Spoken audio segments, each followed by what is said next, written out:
Changes the narrative podcast. Changing the Narrative Podcast. Okay, cool. That doesn't mean we like immediately start recording. But the thing is, now that the camera's on, like all my fire takes, See? just, like immediately just get like. Now all the pressure's on. That's what I mean. I'm sweating You just started sweating right in my away. lower back, but that's because I have sunburn. Did you guys see that? You have a sunburn? Oh man, How bad? it is so bad. I'm the color of your mesh shirt. You like this shirt too, don't you? I know it's the jealous, fourth it's a jealousy thing. I'm saying it many times. It's like, man, I need a mesh shirt now. Yeah, you have spoken on my mesh shirt a few times. I feel special, and I'm glad it brings out so much excitement in your life. It definitely gets me riled up.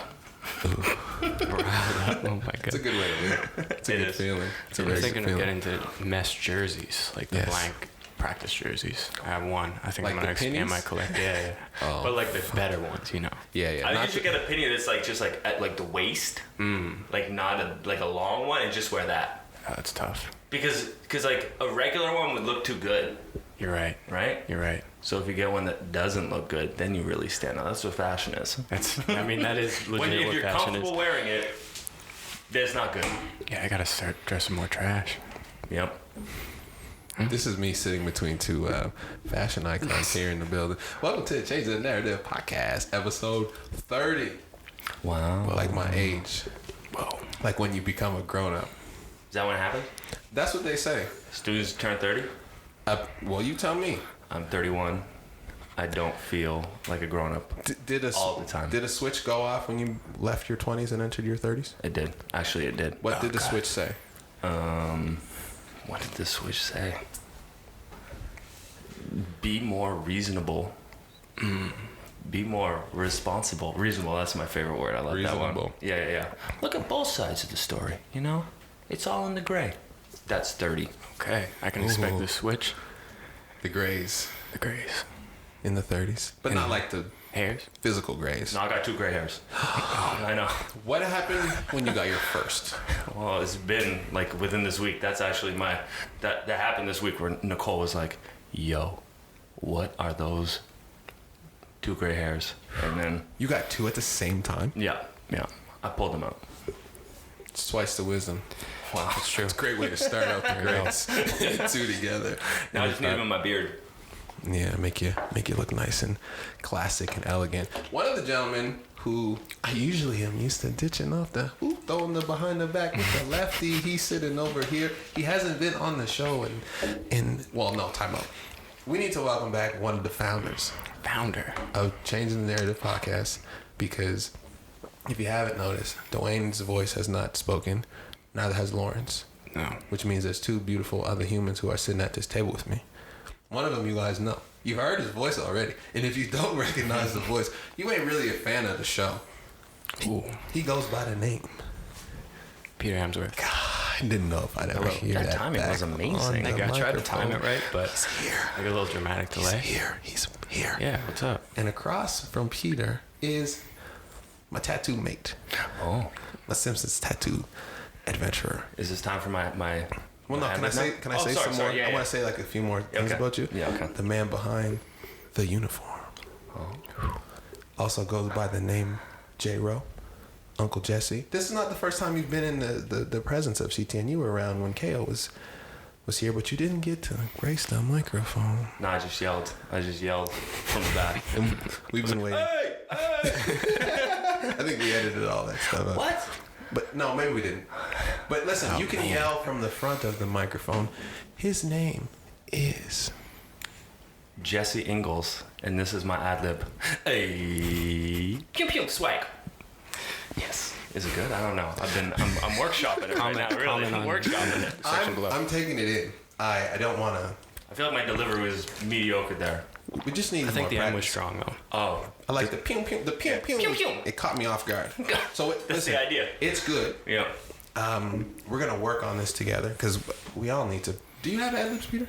No, but I'm working on it. Okay. People make careers just off ad libs. This is true. So can you be the ad lib director of creation? Asian. He's already on. We've got a soundboard built into Jesse's microphone. He does echoes and effects and all those other really cool, amazing things. You mean the machine usually does that? Yeah. It's not just a dude? No, that's why you're special. What? See? Welcome. Learn so much stuff. And that's why you're here, because you're going to teach us some things. Peter's going to fill us in on his life. Duane is, I think Duane's on a camping trip with the family. Lauren's in Tatum and Gush. So much love to my usual co-hosts, and we'll see y'all next week. In the meantime, I got some fellas in here to just talk that talking. We talking about fashion and music and Drake, Scorpion. Yes. That's what we're really going to deep dive into today. But before we do that, we've got some housekeeping notes. We want to make sure and remind everybody of, if you're not on the social medias, make sure you get on the social media, CTN Podcast, Instagram, Facebook, on YouTube. All the full versions of the video episodes are available. We're also breaking up on Facebook, we're breaking up the video into segments. So we'll put out, the 15 minutes of the lesson of the week and the 10 minutes of the weekly updates, and dividing it so that, we did the 1 minute, like, silly promos. We did like some 1 minute, like, straight through conversations, and now we're trying to mix up content so that people can consume it in a different way and maybe see if some longer form video content's going to bring people in. They get a little deep dive into the show. So Facebook, YouTube, make sure you're there. What else? JuiceWorld. Yeah, this is Pete's housekeeping. Yeah, I need to get this out to the people. JuiceWorld. JuiceWorld did a 1 hour freestyle. JuiceWorld. He's a 19-year-old rapper from Chicago. Okay. And he was on Tim Westwood TV. I don't know if you guys are familiar. The guy from the UK. Yes. Legend. Is this why you're wearing the socks hat today? It is not, but He could be. Pete stays with the socks hat. Oh, he does. Yeah. This is my look. I like it. That's Okay. Peter. It's good. But yeah, 19-year-old Chicago rapper, and he was on Tim Westwood TV, and he freestyled for an hour over, like, I don't know how, it had to have been 15 or more beats, which was crazy. And it's just like, to me, it was an amazing thing to see from a younger person, where everyone's saying, like, that type of rapping or artistry is dead. Yeah. It's a cool thing to have it still there. It ain't dead, baby. How fire were the bars? I think it was good. Like, it was real freestyle too. It wasn't just him who had a spare 16 and he just did something. It was like freestyle, and you could tell off the brain. Yeah, it was For an hour? for an hour. Wow. Yeah. Because I used to watch, like, I don't know if you guys know, like, Grind Time or URL, Yeah. King of the Dot, like battle rap. Yeah. And back in the day when it was Grind Time, That's different. and even the Elements League in Halifax, it was freestyle, a lot of it. Yeah. And that was like, when someone really freestyled, that was like bonus points to me. So Yeah. it's still in my brain, like, that's an amazing thing. So if you haven't seen it. Bring back the freestyle. Check out JuiceWorld. Well, so that's got to be on YouTube, right? Oh, yeah, it is. Cool. Ed Sheeran's getting sued by Marvin Gaye. Is that what you also said? I guess so. I think I saw that this week. I don't know for how much, but it was a number that, like, I was shocked at. It was a lot of money. Yeah. I think he sampled Let's Get It On in one of his, like, bigger hits. But rewinding here, Okay. Dipset sampled Let's Get It On too. But maybe have cleared Diplomatic it. Immunity back in the day. So are we saying that Ed Sheeran did not clear it with them? Maybe. What was that thing with, what was it, Robin Thicke? And what Fuck, I can't remember who Who's that that? was. Blurred Lines. Blurred Lines was the song. was, but yeah. what was the song that he sampled it from? Do we remember? I don't remember. I don't remember either. Fact check it. Go ahead, keep going. I'll figure out. Keep telling your story. I'm gonna fact check while you keep telling the story. What am I talking about? Oh, Diplomatic Immunity, the greatest double album ever put out by a rap group of all time. Ooh. It's a Marvin Gaye song. Blurred Lines, sample from Marvin It Gaye. is. Okay, so everyone's... But the thing is like... Give it up. interesting. Give it up. Got it up. Hold on. But that was one where they just like... Gotta give it up. They altered it a certain amount and thought they would get away with it, from what I understand. Yeah. Yeah, no. Ed Sheeran might be a You little gotta bit pay the different. man. You gotta pay the man who made The man's it. estate. Let's get it on. Yeah. Yeah. You ain't paying that man. They need to bet. Well, yeah. Pay the state. Pay the state. Jesse, you have a word that you use that it technically is kind of outdated, but it's cool. Oh, swag. Yeah. Yeah. Do we think that... What's the one you said earlier, Peter? I said mint. Mint. Mint. Are these words gonna... Because, like, we're kind of the older guys now. Which Yes. It's just sad because we're not. Yeah. It's all But- relative. Right. And so I think swag is like a not I think it's a great word to use. I agree. But I don't feel like it's the N word to use amongst the youths. Youths. Yeah. Plural. Yeah, many youths. So, are there any other words that we think are cool that we probably think are cooler than some people? There's some words though that have like longevity, like gnarly. Oh yeah. Like if that's you a say classic. gnarly, Yeah. you know what I mean? Like, Yeah. because there was probably a time when it was like the word, Yeah. and then it kind of died. Gnarly. But then it like stayed at like a level of relevance. Yeah. Yes. And then like Jay-Z ironically says like gnarly radical on the track on something something. Yeah. And it's just like, okay, that's an effective word to kind of make you feel like you're from that time. Right. Kind of like surfer culture, whatever. So maybe swag just needs a little bit more time, and then it will move on to like the level of a gnarly. Or will it not, like lit? You know what I mean? Like, Yeah. will How long die? is lit I gonna? don't think it's gonna last. Yeah. Is like, I'm just now starting to say lit, and I feel like it's been around for so long. I didn't Popularized feel by- cool saying it. I felt like I was one of the extra youths, and I kind of wanted to have like some dad status. So I use older cool guy words Like- like swag. it's like somebody in a I like conversation, swag. an 18-year-old in my family said, "Oh, that's Gucci." Like in a conversation, just regularly, Yeah. and I was just like, Yeah. my jaw dropped. Yeah, It's like I would never think to say that. it's Gucci. But yeah, it's Gucci, and it's just regular. It sounds good. It's does one of the sound youth good. words. I can't say It's that, one of though. the kids' words. But Yeah, I think that swag has a different, like it is on a different level than those ones. I think they're come and go. You know what I mean? Like I think that swag is like the Drake of the genre, whereas like lit is more like. I'm trying to think of a. yeah, like lesser- less relevant. Yes, that but doesn't have longevity in the game. You know what I mean? Comes in hot. Maybe a Bryson Tiller. Lit as Bryson Tiller. Ooh. Wow. Love Bryson Tiller though. Yeah, but will Bryson he Tiller. Yeah, but last? do you love his second album? I know. Yeah. Okay. Yeah, well, Man has one project. True. And then a Fantastic. second project that wants to sound like the first project. I don't know if I don't ever say swag. Ever. It doesn't sound. See, you heard it. It doesn't sound good. No. I'm more of like a banoodles guy. A Benuda. noodles. Yeah. When you break that out, Break it out. I just did. But You heard the reaction. noodles. Yeah, but what does it Yeah, mean? what Like is it? that's Yeah. crazy. You're like that's banoodle. Wow, okay. Beyond the noodles. That's like that used to that's be- like underground rap. Like that's like no one knows about it. It's like a dude named Locksmith who's like a rapper, and you're like, I who is do this know guy? who Locksmith Just is. because he's an actual guy, but like you have to know. You know what I Right. mean? I think it was actually a guy in URL Banoodles. who said banoodles. I think it was Hollow the Dawn. Said Banoodles. banoodles, and I was like, that's great. I like the word banoodles. Peter, I got to see some of the up and coming treats for Atlantic Fashion Week Yes. 2018. I'm not telling y'all nothing because Peter would be very disappointed in me. But the shit looks. I was gonna say. I wanted to say lit. I wanted to say this shit looks flames. Flames is always acceptable. Flames is good. Yeah. It was dope. It's fire. Yeah. I'm excited. Yeah. Do you want to give like a baby like? I can give kind of like my overall thought process of what I'm trying to do. Go. Because it's like with every collection, I'm just trying to get a little bit better. But Sounds banoodles. it does sound better. Love it. Love it. But yeah, just trying to get a little bit better. And then with this one, it's my main focus is making this a cohesive thing from the very bottom to the very top conceptually. Okay. So like even from the photography, we were talking about this, like I have a base concept that I want to bring through everything. And I think, you know, from someone who's experienced, obviously knows that's the right way to go.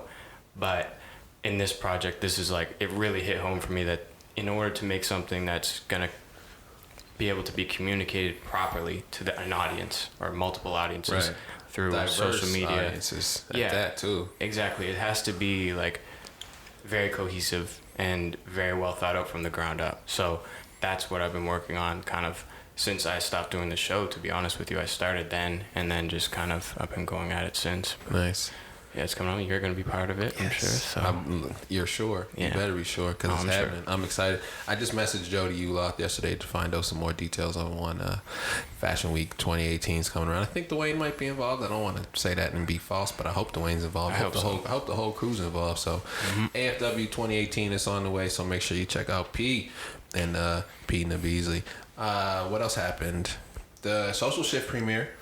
The twins. Can you enlighten me on this? Mirror Image Media put together, and also of the Common Good Solutions team, created a documentary called The Social Shift. They traveled across Canada interviewing social entrepreneurs from all aspects of life. They did like 70 interviews and put together a 75-minute documentary that we debuted to Halifax in the middle of the street, actually on Kennard Street, right out in front of CGS. It was beautiful. Lindell Smith was there. Some other VIP people were there. The film was really dope. It was inspiring to see creative people from this region tell stories about how business can be done in a way that's more beneficial to the people in the community instead of just the pockets of the people who are invested in it financially. So, and it's good as the person who's kind of replacing the twins at CGS as the videographer, seeing kind of what was done in this first try at it, and then being inspired by that, and then knowing that we've got to try to top that. We can't come in under par. So now I'm excited to see what we're able to do with that. So much love to Megan and Maria of Image Media and CGS. It was a beautiful day. Thank you to everybody who came out. It was much love. Peter, we shot some photos. Yeah, we shot some photos. Finally. I've never been shot by Peter before. Yeah. Thank you. I mean, I'm still very new to the whole photography thing, but that's another thing. Like, even with the camera I bought, like, it was a $50 camera off Kijiji, and then I try to just learn myself. But a lot of people think that when you're doing things like that, you need all this special stuff and all this stuff. But, I mean, what did we shoot with? Like, I went to Desairs, which is the art store. Got a backdrop that I thought would look like I could kind of work through in Photoshop and that. And then I used like a little a gel thing, like a see-through thing to make the photo look a little different. And then the $50 camera, and you know, that's all it took. But I appreciate the help for sure. I appreciate the ask. It was good. I love being involved. We had some good conversation too. Yeah, it's we just getting back to it. And happy Canada Day to everybody. Obviously, this is Sunday. We're recording on Sunday. You guys are here. It's on Tuesday. So much love to all the Canadians and anybody who's out and around the world. Out getting lit. Oh, lit. Yeah. I like the words that have multi-use and multi-dimensions and definitions. It's great. Yep, multifunctional. It's like a Swiss Army knife. Ooh. Lit is the Swiss Army knife of slang it's like a terms. corkscrew. But you also whittle a thing so you can make a s'more stick, you know? A s'more stick. How Atlantic Canadian is that? It's beautiful, s'more sticks. Jesse, I need you to do me a favor. Yes. Tell me what you did this week. This week, some errand running. Ooh. I know, it's not the sexiest thing in the So world, but exciting. definitely some errand running. I had a shoot on Wednesday for Reebok with Kids Foot Locker. Ooh, nice. Yeah, so it was super fun. I've been doing this now with these two kids, Amaja and Amari, for I think like 3 separate times now. So wait, you're a photographer? I am. I take pictures. I probably should have said that earlier. That's irrelevant. I'm just a guy, a jag, just a guy. That was actually my. I've never heard that before. Listen, that was my LinkedIn profile. Like, my LinkedIn profile was so funny. Okay. Because I was forced to get a LinkedIn profile at my last job. I'm like, this is doo-doo. So anyways, I made the whole thing the biggest joke of all time. Like, my title was Jag, and no one knew what it was. Just a guy. just a guy. Just a guy. I love it. All of my accolades were just terrible. Like, Accolades. Diversify the way in which you pronounce words, folks. yeah, that's exactly it. Accolades. I like So it. my accolades were garbage. Anyways, no one messaged me on it. Which I'm sure you didn't want people to I message was you on. actually trying to encourage no messages, and I worked. got none. So I was successful, so set a goal, reach it. Yeah. Good for you. I like how you went like that this. one. Yeah, I love it. Set a goal, you know what I mean? Don't ever take yourself too serious, folks. No, that is a waste of time, a giant waste of time, because nothing's that serious. That's a fact. But yes, I am a photographer, a Yes. sneaker photographer Yes. especially. I can take pictures of people's faces, Yes. and I do. Yes. But my specialty is sneaker photography. Yes. So I had a shoot on Wednesday. The theme had already been established. It's like this bigger campaign. It's for these shoes called Alter the Icons. Okay. They kind of take a similar route to the deconstruction that you're seeing with the off-white stuff. Like that's super popular nowadays, right? Okay. So you see it kind of like throughout and cross brands, right? So there's a bunch. Deconstruction. So like if you look at all the off-white shoes, the whole ethos of the approach was to essentially deconstruct. Yeah, sorry, Terrence. Peter used the word ethos I knew yesterday. you were gonna say that too. And you used it again today. And the more I hear it, the more I love hearing new words and learning how to use them. Thank you. Continue. Ethos is a really poignant word. Yes. When you're discussing Poignant. when you have design critique. Yes. But anyways, like the whole idea of that particular collection was like switch things up like 5% and basically show you what's on the inside, on the outside. And like that's from everywhere from the shoes to even the shoe boxes, like the whole thing. So that's a really popular thing right now because that's basically the concept. I'd say the concept of the year in streetwear and footwear and all this kind of stuff. Okay. And like regardless of what you think of kind of like how Virgil, the guy who came up with all this stuff, moved along to Louis Vuitton and IKEA and all this kind of stuff. Yeah. The way in which he's able to articulate his design like manifesto and stuff is over and above any other creative out there right now. I agree. So at the end of the day, like it or hate it, he can articulate why Right. in a way that no one else can, Right. with references that are really on point and really good. So long story short, like that is the thing. So obviously one thing is really good, like other people want to put their kind of like touch and spin on it. Right. So anyways, that's the shoe, and the concept of it was to essentially alter your landscape. So the backdrop, it's like an in-studio backdrop, but put out in the wild. And the backdrop itself is like a craft paper. When you say the wild, do you just mean the world? Yeah. Okay. So it's like not. Outdoors. It's like that's what like if I'm not shooting pictures inside, I'm out in the wild.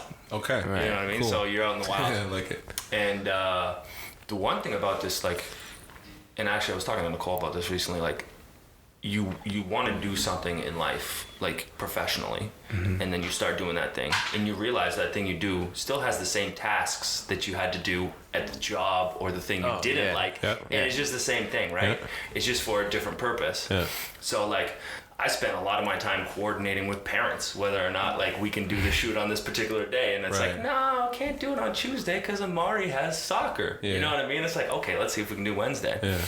So a lot of that is just like coordination, picking up all this kind of stuff, running around, making sure that gets done.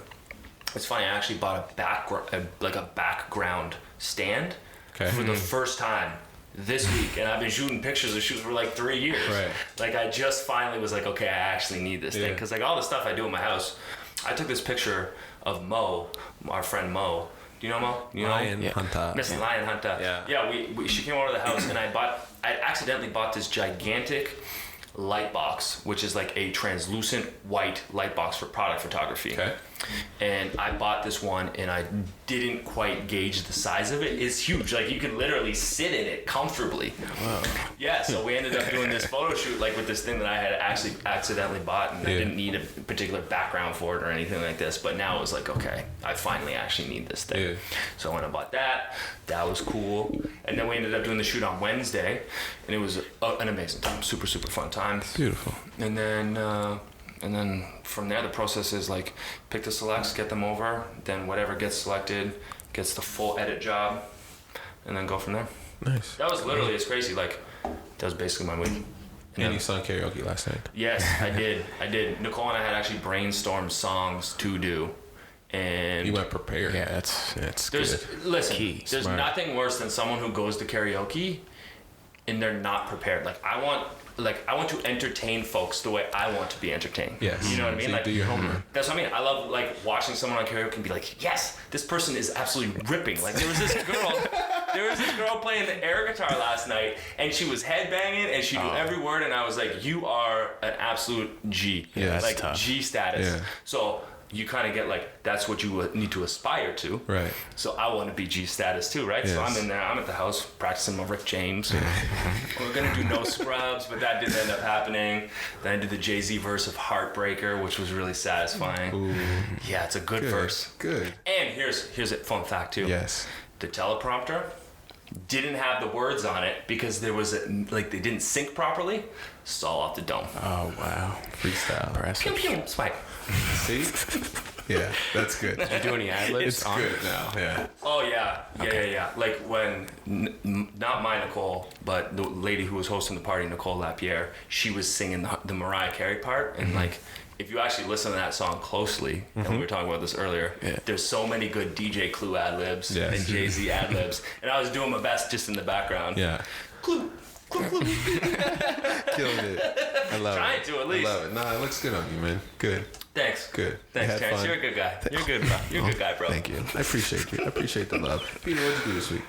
I went to Rip Fest last night Oh, you did. in the town of Halifax. We have a festival where we That's this weekend? yeah It's a good weekend to have it. Down by the water, right? yeah. I saw an Instagram picture and it looked like there was a ton of people there. I waited in a line. People love the for ribs.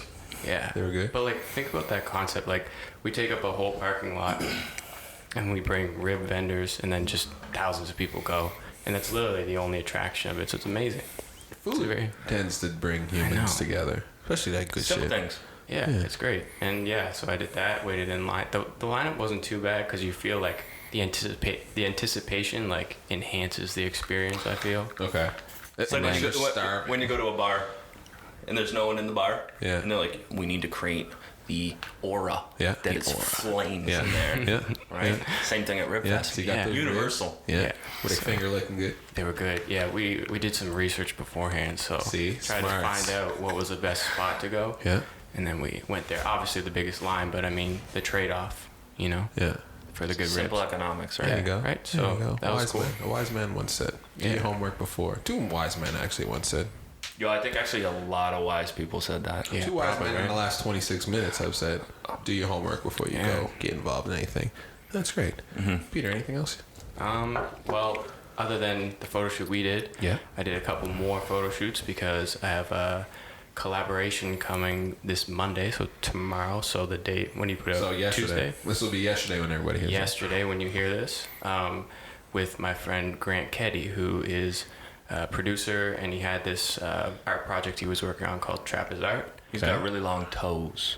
Whoa, Fun fact. I didn't know that, but there you go. Okay. Shouts out Grand Caddy. There you go. Anyway, so that's coming Monday, yesterday. So check out that, thebzly.com, THEBZLY.com. It's been a while since I heard you spell it out. It's hard to spell sometimes, but yeah. Sounds good.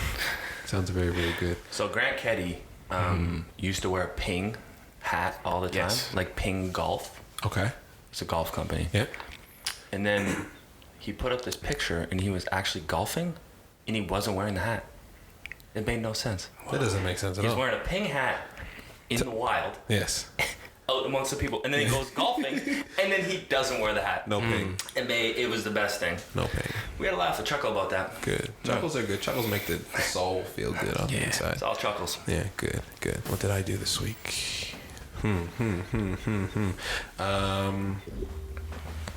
Since I've started working at Common Good Solutions, I feel like I'm doing less, but doing less, and feeling good about it. I feel like I do more, but I don't actually think I do more. I think I've organized my life in a way that I work here, and then like do some freelance work here, and then I do normal stuff over here. Yeah. And I'm starting to get more into that groove, which feels good to be a regular person who doesn't have to hustle for every hour of the day. I shot a bunch of stuff. Ooh! That is your ad lib, by the way. I got really excited. I did this job for, I can't tell you who, but it was a dog grooming company. Mm-hmm. And so I'm going to make a short 45-second video showing how this dog grooming company was supported by this other company in order to build their business. And let me tell you that Nova Scotia duck tollers getting shampooed and shaking in slow motion is fucking incredible. It's flames. I think that's cool. Not It's cute. lit. Not Yeah. cute. It's, yeah. Swag. Yeah, it's a lot of swag. Pew, pew. Hey. It was a great time. It made me happy as a human. Brielle and I actually shot that together. Oh, nice. So we got some cute dog pictures. There was a toy poodle with a Canadian flag Bandana. bow tie Swag. on. It was very much swag. Yeah. And I'm very excited to put that together. It's a job that there's 5 videos. What they said was if you do the first one and you crush it, we'll give you the other 4. So I'm very excited to crush this one and get the other 4. Nice summer project. And other than that, just working on the podcast sponsor deck. Duane's on the ball for that, so we should wrap that up this week, and then just putting it out there and then seeing we get some bags and get some new things. So I'm putting out there that before the month of July is over, we'll have a new microphone setup. Cool. Mark my words. Yeah. It's being said. It's happening. It has to happen. And Projected into the world, and it occurs. boom, manifestation, baby. Yep. The Grandmaster Vision is here. It's nice to hear, sorry to interject, Please. that you found a sweet spot of work and not work. Yeah. Oh, Yeah. It's very key in life. it took 3 years to find that. It does when you're going from being an imposter in the field you want to be in, and you feel like a fraud and a fugazi, so you just have to work really hard all the time, and then not tell anyone you're doing it, because it's behind the scenes, and then you're very strategic about when you actually talk about it, and then maybe some things fall into place, and then eventually you can actually find like a good balance in life. Because I remember the first podcast, one of the first podcasts I ever listened to, you were saying, I have like 7 projects on the go right now, and this is my Terrence voice. Yeah, I like it. Yeah, clear that up, baby. Go to it. Hey, I got like 7 projects. That's like my sweet late night voice. I like that. I got like 7 projects on the go right now, and I got a bunch of balls up in the air, and it's all good, and it's all good. And I've been there before, and I've said those things, and I didn't have those balls up in the air, and you're just saying it to convince yourself. You're like, yeah, this is all straight. Like, this all makes sense. Like, it's all good. I got a handle on all this stuff. Not really. And you don't. Like, there's only, and that's the thing, like, on the internet nowadays, or in our society, in our culture, like, there's such a glamorization of hustling. Yeah. Yes. Thanks, Gary Vee. Yeah. And like, it's unreasonable. It's super unreasonable, and it's not healthy. And there might be an anomaly, a small number of people who can live that lifestyle, but then you glamorize it, and then people think that it's normalized. Yeah. And if you're not doing it, that you're sleeping, you're wasting your time. Yeah. Sleeping, you should be making money. Yeah. No, Yeah. you should be sleeping. It's a vital function of being a human being. Yeah. Making money is a concept created by human beings. Yeah. Sleeping is a literally scientific, biological requirement of being a human being. Yeah. So I get sick and tired of all that stuff. So like when someone actually says that, who works in a creative field, that they're finally kind of because they'll never actually be true balance. No. They'll never actually be like a full true balance.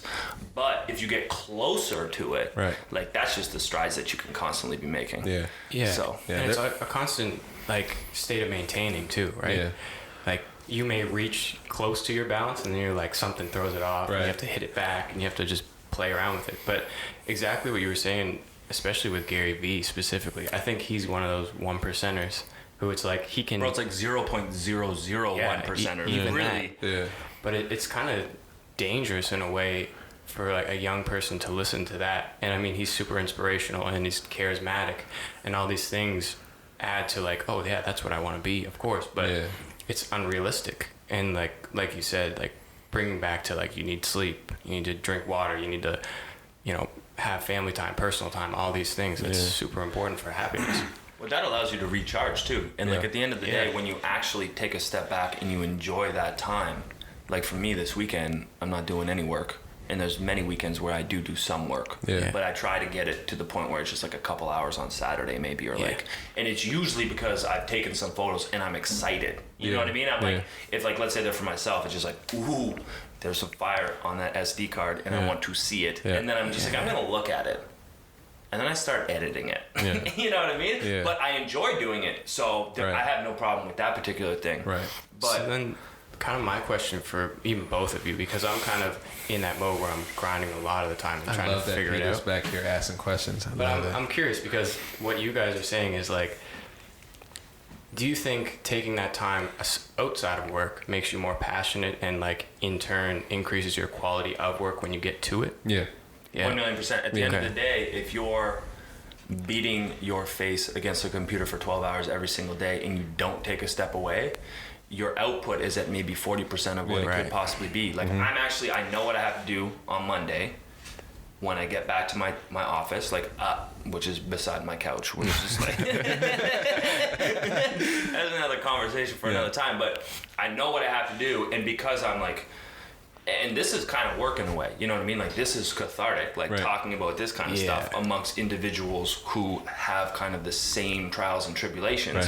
So I'm kind of working right now, but it's a different branch of my work. So when I come back to the core of what I'm doing, I'm like, okay, I'm ready to do this now.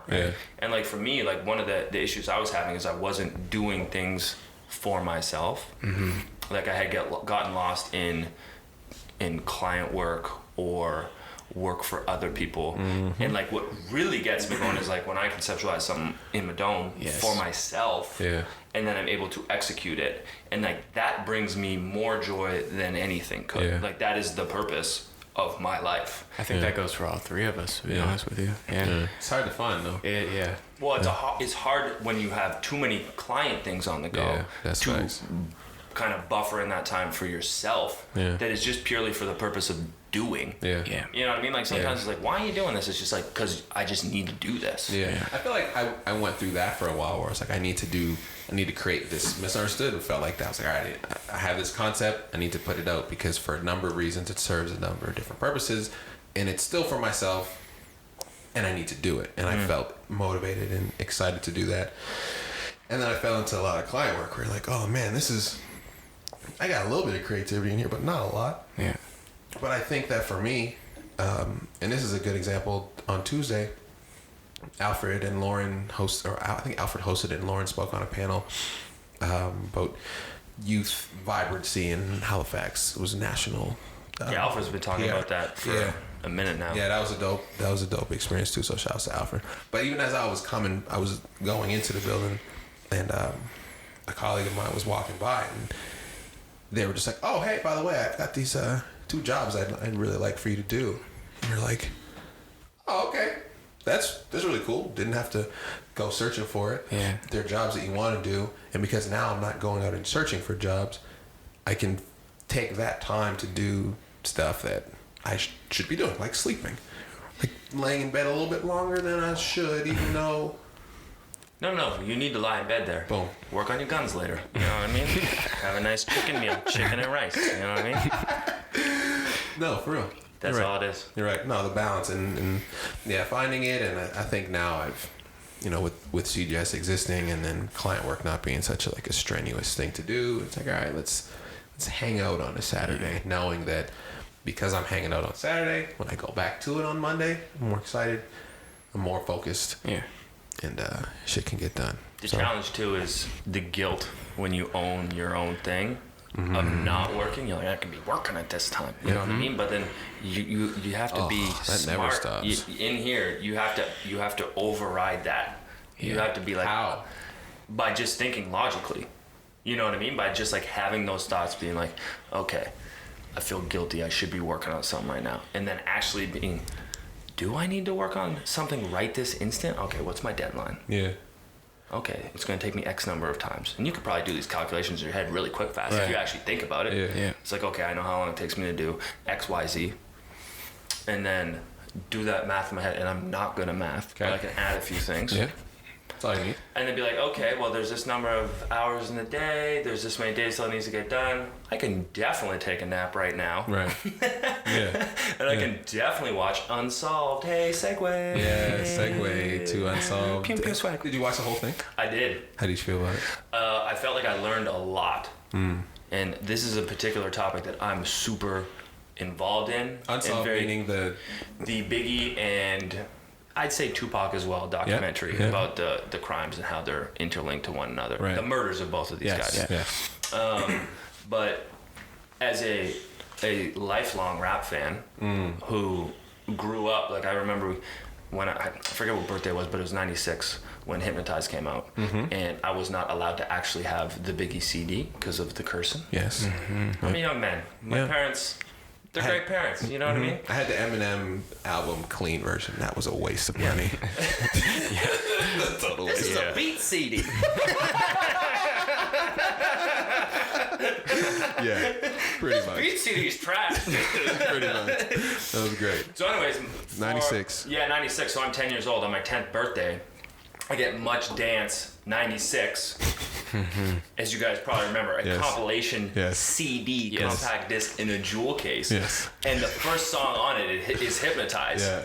And I wasn't actually allowed to have Life After Death. Or was it? Yeah, that was Life After Death. Ready to Die first. I wasn't able to have that, but I got this CD, and that's the only song. I don't even remember a single other song. And I think Track 1 over and over. it was and literally over. track 1, and I had a blue Walkman, and you could press repeat on it. And every single birthday, I was so hyped I could never sleep the night before. So I'm up at like 5 a.m. just listening to Hypnotize, like on repeat, watching Sports Center. Like, this is the best day life. of my life. Yeah. And it was. And like, that has been like a defining moment. I can still remember that like super vividly. So I obviously listen to Biggie. I'm a bigger Biggie fan than Tupac fan. Yeah. But after watching this particular documentary, I don't think that you need to pick one or the other. No. I think that you can basically appreciate both. It's Yes. like Jay-Z and Nas from back in the day. Like Yes. I remember I was like, I'm a Nas guy.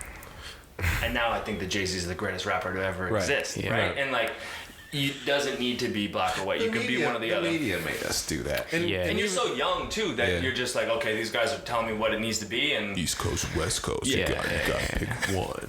I was like, geez, I live closer to New York than I do to the West And as Coast. someone from Vegas, you're like, oh, I have to listen to Tupac because we have to. And you're Right. like, oh, fuck Biggie. You're like, never listening to any Biggie. Like, saying I don't like this guy and never listening to the music, but knowing that. No, because someone told you you're not supposed to like Yeah, them. because you live on this side of America. And you don't have enough information to be like, no, I should like him. You're just like, well, that pundit seems to know what he's talking about in the scope of pop culture. Yeah. Mr. T. Yeah. You guys remember him? Yes, of course. Oh my God, I met Mr. T once. When? What?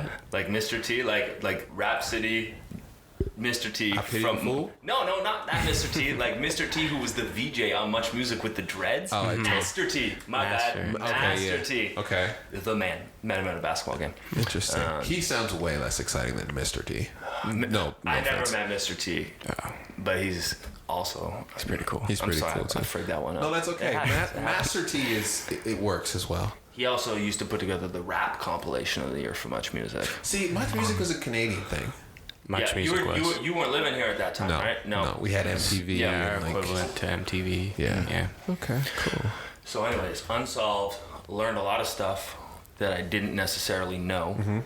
At the end of it, you learn that there might actually be some knowledge of who killed who, and it's pretty common knowledge, which I didn't necessarily know either. Yep.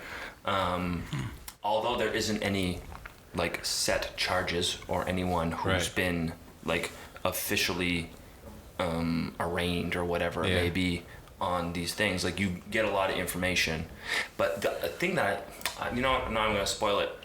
Yeah, don't spoil it Yeah, I'm because on episode 2. Mike Tanner was upset that Duane spoiled season 2 of 13 Reasons Why last week. Sorry, Mike. So we're not gonna spoil any we more got shows. Mikey T. Yeah, much love. You let us know earlier as a sneaker photographer and as a salesperson, and knowing that Just a guy, bro. we as creative people, Jags, we as creative people who love our creative work, we usually like to upsell our skills. Tell people how great this is gonna be. Oh, I can't wait for you to see it. And blah blah blah. And then you build it up, and then you have to now hold yourself to a standard that sometimes isn't realistic. Yes, the basic concept of make sure I get this And correct. this is the lesson of the week, folks, No, coming this is from. this is what I was saying. Sorry to cut you off, No, Terrence. go. I'm hype on this particular Yes, topic yes, because please be. I've been learning this one because I was really bad at it for a really long time. Because Okay. I'm like the hype machine. Like, Yes. that's what gets me through life. It's just being hype. Yeah. If I be hype, then I get someone else hype. And even if you're not good at something, they're excited about it. Yeah. And that's the key. Yeah. Now, or at least that was my key Okay. before I actually got some talent. Yes. And I think that if there was like a life lessons Mount Rushmore as a professional, this is taking the place of Abraham Lincoln. One of Drake's faces. Yes. Yeah. Oh, yes. With 4 different expressions, Yes. whatever you want to count. Yeah. But it's the idea of under-promising and over-delivering. Okay. And Break it down. it's very simple. You tell someone you're going to do something, and you in your head know that you can do much better than what you're telling them. Yeah. But there's still hype on that thing you're telling them. Yeah. And then when you give them what they were expecting times 12, they're just over the moon. Yeah. And it had nothing to do with me this particular week, but I'm having my rims for my car Oh yeah. all polished up because some 19s, they're real chromy. Ooh. Real chromy, homie. It's important to note I also drive a Lexus simply because Jay-Z references Lexuses all the time. That's why I bought a Lexus And car. you are a Jay-Z stan. Yes, Okay. I'm a stan of only one artist. Okay. And that is him. What does stan mean? Well, It comes from the Eminem. speaking of that Beat CD you listened to when you were a child. Yes. The stan who loved the music so much that they killed themselves in love of Eminem. It's an obsession, basically, Yeah. right? Okay. It's like an unfounded obsession. So more than just being a fan. Like, Yeah. you can't not like whatever they do, kind of. That's how it's referenced now. It's like what lacking of objectivity. Yeah. Your critical thinking is removed entirely from the equation. Yeah. No matter what it is, it's the best. Okay. Because that particular individual is responsible for it. Exactly. That's like Kid Cudi for me. I'm a Kid Cudi stan for sure. Doesn't matter what it is. So it's Pete, flames. Pete loved Kids See Ghosts. I then. did actually. Well, because it was the best of the 5 releases, but that's another conversation. A lot of people Wilson. disagree. Yeah, that's the whole. But that's the whole genius of that whole strategy. Is it creates these lists, You're so right. people are talking about it Yeah. as a larger thing. Whose was better? That was better. And that's that is a marketing strategy has never existed before, where Right. like 5 pieces of music have been released so close to one another, so that the longevity of the conversation will last longer than an album nowadays. Because like every single Friday you find yourself checking for a new album, Right. Yeah. and then you'll add it to your thing. You'll listen to it for 4 days, and then Friday comes Gone. around, and you'll Next. listen to another thing. Next. Yeah. But like this is making this last much longer, and that in like this like super quick cycle Yeah. Microwave air, baby. is amazing. Yeah. Like you don't see that. That's why it's. Sorry. No, No, it's that's- good. that's It's like- really good. No, it's good. No, you're killing it. That's a really interesting. I honestly didn't even think about it like that. I thought about it from the thing like you could put them all together and it'd be a playlist. But thinking about it in the actual topic of conversation, like they're literally just keeping a conversation Yes. going, Yeah. and that's the most important thing. And the thing that's five weeks old is still relevant 5 weeks later. Because like, is it better than this? Precisely. Yeah. But anyways, under promise, over deliver. Right. So the guy who's doing my rims. Oh, make sure you bleep that out. I don't think he listens, but it's cool to bleep stuff out. You don't want to Podcast. know that. We don't want to know what his name is. I don't know. I think like bleeping stuff out like makes it more legit. You know what I mean? Okay, cool. So we'll censor 47 minutes. Cool. Got it. Anyways, I know he's doing an amazing job because I've been seeing update images of this Okay. stuff. And like, I bought these rims 2 years ago. And like, when you run the rims on the car in Nova Scotia, Yep. they get kind of mangled. Yes. And when the lips protrude out very far. And I've done that before. bro, the first day I drove this car with these rims on it, I pulled this up to this curve. Like, this is my first 15 minutes driving, and all I hear is like, and I've been waiting. Like, these shipped from Japan. Yeah. Then I had to get one of them fixed at this machine shop. Yeah. Then I had to drive all the way to Bridgewater to get tires. Then I had to have someone actually put them on for me, which like took me a week to get this appointment. So I'm hyped. These are finally on this car, right? And I'm just driving downtown. I actually vividly remember this too, to pick up Nicole. And I just go pull into the thing, and I just hear. It's the sickest sound ever. Yeah. It's so devastating. I have a sad story actually. When I had my Infinity and I had somebody else driving my car and I was sitting in the passenger seat and they pulled into a McDonald's in Dartmouth on Main Street and didn't quite take the turn properly and skidded the whole side of black rims, which were chrome underneath. An all black car with black tires and black rims, and then this massive chrome mangling on the side. It breaks my heart. It broke mine too. Almost as much as bleeped out name is breaking my heart right now. Yes. Because This this guy's had my rims now for like 2.5 months.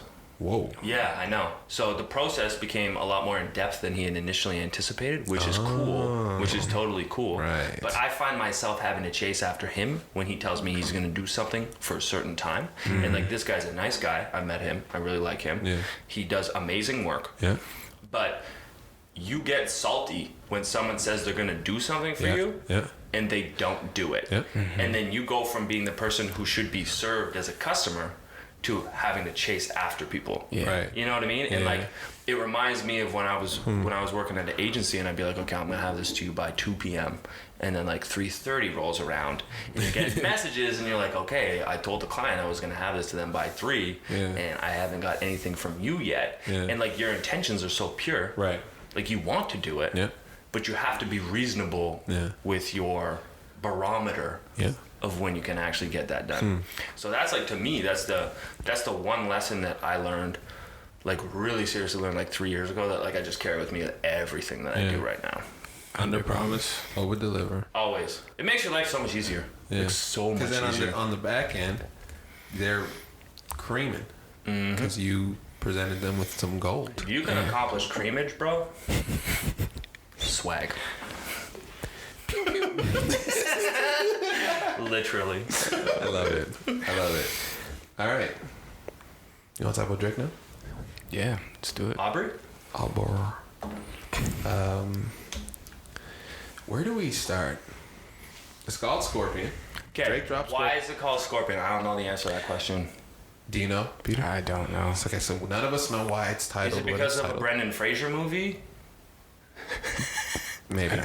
Was Brendan Fraser in a movie called Scorpion? With The Rock? Scorpion King. Yeah. Yeah. The Mummy. That was like part 4 of The Mummy. Oh, You didn't see that? safe to say no, but Ooh. no, I haven't seen any of those. Okay, so it's probably not Brendan Fraser. We don't know why it's called Scorpion, but it's a double disc. You mentioned double discs earlier. What's your favorite double disc? You said From a group of rappers? Yeah. Diplomatic Immunity, Volume 1 and 2. both. For sure. Do you have a favorite double disc from a solo artist? That's probably got to be Life After Death. Yeah, I feel like that's a pretty. It's a, you know what? That's a cop-out answer. Yeah. Let me think of I something agree. else. It's very good. Yes. But there has to be like another double How disc. often do double discs come out that are very Not good? often. Not that often. Right. Realistically. Do we think Scorpion is that good? Wow. No. I think Yes. I like one part of it. Okay. Let's break it down. All right. So the first part is it's essentially half rap album, half R&B singing album. Essentially, it's the concept. Correct? Yeah. So the first half is 12 songs. The second half is 13. Okay, sorry. Important to note, I think conceptually that's a good breakdown for this particular individual. Yeah. So, I'm actually a big fan of More Life. I thought the album was amazing. I thought it was conceptually, it almost relied on the tactic of making it feel like you're at a house party and someone is kind of curating songs in small little doses and then almost like, you know, when you're at a house party and like someone just like becomes the DJ and they don't necessarily want to do it, Right. so they might run over and they create a little playlist and they're like, okay, 5 songs, play next, and then they move on to their conversation and then they're like 4 songs and they're like, oh, I gotta go find the rest of my songs, right? I feel like that is that album, right? Because like you go in, it's hard, like it's super hard, and then you have like this like, then you have Passion Fruit followed off by like all this like very British sounding stuff, and then it gets hard again and it's kind of rappy and then it like plays out the way that it does. It almost has like 4 different flows to it. Right. Technically, it's 4 different albums, right? Yeah. And I really appreciated and enjoyed that. How many songs are on More Life? Like 20? 22, 23 Something maybe? like that, yeah. So I think like having another conceptual way to divide the music Okay. was good. Like that's smart to me. Like I think that makes a lot of sense. Yes. So. Because the multi-album is becoming a thing. Yeah. Ray Shremmer did a 3-part. That's a lot for streaming. Like to get your streaming numbers And up. is Drake not the stream god? Well, it's confirmed that he is the stream god based on the numeros. Have you seen that? He broke the streaming record. But mind you, anytime any big artist puts out a new album now, because there's more subscribers. Right. That's the thing. Like, I want to see proportionally. Right. Like, don't tell me. Oh my God, I broke the streaming record. How many subscribers are there? Right. Relative to those streams. Right. Yes. And it could be a possibility that like albums from 4 years ago are actually the most streamed per user based on the per capita of subscribers. Yeah. So that's a very, very false statistic. But it sounds good. It's that not Drake, every time Drake releases something, he breaks another streaming record. But like, does it sound as impressive if Post Malone had just beat him like 3 weeks prior? And like, if every week someone's breaking. Like every new album, it just like breaks it. Yeah. You know what I mean? So I don't think it's as, but to the layman who's not necessarily paying as much attention, right? I think they'd just be like, oh, that's crazy. Yeah. Yeah. You know what I mean? Yeah. So, where do we even start? Okay, so I've pretty much only been listening to the rap album. Okay. Rather than the R&B album. Okay, how do you feel about the rap album, First Love? I'll give you the chronology of my listens. Talk about it. So, first listen was when I was working out in the headphones. Okay. Completely focused on music. Okay. I was underwhelmed. Okay. Second listen in my vehicle. Okay. It's a Lexus. Yes. And it has I believe the guy's name is Mark Livingston. He makes very high quality acoustic and musical speaker systems for old farts who drive a car like mine. Okay. For the classical shit. Yes. But anyways, I play it from rap shit. Yes, your rap shit. And I was driving, I was running around some errands, and I was listening to it like real loud thumping, and I was like, okay, this is a little bit better. Okay. And I've listened, we're talking just about the rap portion of this album now, because I haven't really delved deep into the R&B part yet. Okay. But I think the more that I listen to, the more that I like it. And I think lyrically too, you catch these things with more listens. Right. You know what I mean? Like, I think I don't think I know the song's Emotionless, where he talks about basically it's like almost like a overall assessment of society right now. Okay. Yeah. As a justification for why he had not yet talked about his kid. Right? So he's like essentially, girls are super naive, or people are super superficial, or people are worried and focused on a bunch of things to impress people when they are hollow inside. Yeah. And he's giving you all these examples that we actually all see on our timeline. Yep. So that's actually really, really good. Yep. He does that very well. I think that's why so many people gravitate towards his music, because he really talks about shit where one of the songs where he's talking about like, this girl only travels to take pictures. The song, it's emotional. It's Emotionless. Yeah. And I seen a meme online that was just like, it was those lyrics, and it goes girls with the airplane emoji in their bio. And that's so funny because it's so true, right? Yeah. And like, that's what this guy's like really effective at, is like actually understanding the psychology of people online in the world that we live in right now, and giving it giving it to you in a clever way, where you're like, oh shit, that actually seems like a legitimate justification as to why you have not shown you. And like, I listened to this other podcast, and these guys were having none of it, but I think that they're a little bit older even still than us, and they're just like, they didn't deeply look into it. But I think, like, at the end of the day, hearing that particular song, that justifies why he didn't talk about his kid yet. Yeah. I'm like, okay, that's cool with me. Yeah. That's totally fine. That's your decision as a parent. Right. Not as an artist. Not as Drake, the superstar. You're like, well, I am actually a dad with a real kid. Yeah. And this is my decision, and I think it's what's best for my child. Right. So how am I supposed to sit here and like hate on that? Especially as people without kids. Yeah, I mean, big facts. We don't know that, but I love big facts. The biggest thing you love big facts. The biggest thing, like, I picked up, and all that's like a great concept, but he references like Instagram or things from Instagram in most of the songs on the first like rap part of that album. What do you mean? He just like, he'll be like, oh yeah, I was looking at the comment section and I saw someone make fun of me, and then I went into it and looked at them. Like, you see all that shit and you're like, oh, that's very much like a normal, like Drake is on his phone with his 7 or how many million followers does he have? More than 7. A lot. And he's on his phone like, this guy's shit on me. Worrying about the same shit that we're worrying about. Which is crazy. Well, I think that we forget that this guy's just a human being. Yeah. Right. And then he makes you realize, okay, he is a human being. But I had to squeeze this in. This is a perfect time. Do it. I took a quote because this was like the funniest quote to me. And I'll explain why. But okay, so he says this on Survival. Okay. Track 1. I believe. Doesn't really matter. The quote's the quote. But he says, they be throwing in the towel. I do yellowtail at towel. He says, I do yellowtail at towel. Right? And to me, because I'm a trash person, I'm like, yellowtail is a cheap wine to me.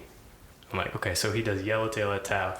I'm like, interesting. So for me, I'm like, there's no way he's buying yellowtail or bragging about drinking yellowtail wine. So I like go in and I'm like, go to the Rap Genius thing. I'm like, oh no, Tao is like a super fancy restaurant. And yellowtail is a fish, right? Yeah. But it's like that's the fish that he got at that specific restaurant, and that's their dish. Right. But that shows like the disconnection. Like he would have never thought a normal person would have referenced yellowtail to like a cheap wine. He's like, no, I'm referencing the expensive thing. Or interesting. Is it a simile? Is that what it's called? Where it's just like a double meaning? Like you say something, and maybe yellowtail, cheap wine, that a lot of the people that listen to him can relate to. Right. And Tao is maybe like a Mr. Tao, like a restaurant. You know what I mean? Like it's the same thing. Yeah. But it's for like 2 different classes of people. So you clue into it because you're like, ooh, yellowtail, but like you have no sweet fucking clue what yellowtail he's referring to. But I knew it was like a reference that I had to look up. Right. It was like you digging deep, and now you're listening. Yeah. And so like, when I hear that, I immediately think Mr. Tao, or like the Tao restaurant, because Jay-Z always references it. And as a stan, once again, like that's where things. I have my frame of reference to pull from. So I know it's an upscale restaurant, and then I know that it's fish as well too. Right. But it's almost like it could be taken either way. Right. And that's what makes it super effective. Yeah. Do you think he meant to do that? If I took it as like he wasn't aware that was a reference to something that's not as cool as what he referenced. We'll never know, bro. I want to know. That's why it's so effective. I'm annoyed that Drake. Are you upset? Drops Charlamagne's name more than he drops these rappers that he disses in his bars. Because this is the second time he's referenced Charlamagne. Did he insult him? Was it like... No, he said something about this, something about skin patches and like... Is that on Emotionless as well too? It might be. Where he basically says like a wise man just says nothing at all. Yeah, something and in then there. Like Charlamagne's just before that. I think so. Yeah. But I didn't hear no. He doesn't... Okay, so... I hate that he does that, yo. But he has that interlude. I think it's on... it's between maybe 8 out of 10 and Mob Ties, where there's the old lady and she's like, I ain't mad at you. Yeah. I'm just trying to make my money. Yeah, big money. Yeah, and like he has an interlude that we all know who that's directed at. Right. He has this interlude that he didn't even do. Right. Like he just found it. Yeah. And it is basically implying like I am at a level where I make basically billions of dollars. Right.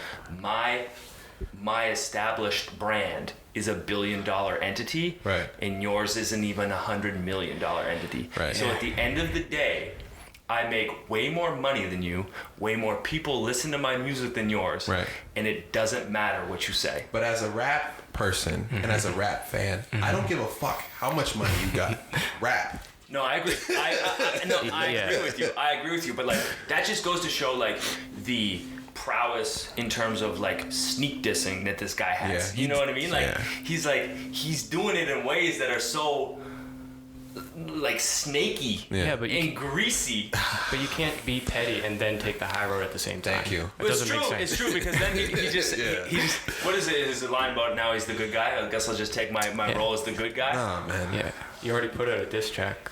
You know, you already He does play both sides of the fence a little very bit. well. Well, he's a giant contradiction. He's a hypocrite, like all of us are. You know what I mean? Like, if you're gonna have that particular interlude and then talk about being the good guy and taking the higher road and not saying anything, you've completely contradicted yourself within literally 8 minutes of music. You know what I mean? You're like, okay, well, I'm gonna have this interlude that is very specifically pointed at someone, and then say I've never talked about it. Yeah, that on my own album. That Fashion Week shit is more of you than me. Like, you know who you're talking about. That's what I mean. Like, it's all. Just say it. No, but at the same time too, like say that shit. Terrence, we had this conversation about the Pusha T. Yep. Started adding on. Yeah. Record, and how basically all he did was say all the things that Drake already says about himself. 8 Mile. He basically goes like, you know what I mean? Like, he has I forget what album it's from, but he's like, I flew in a couple porn stars that I'm ashamed to mention. Yeah.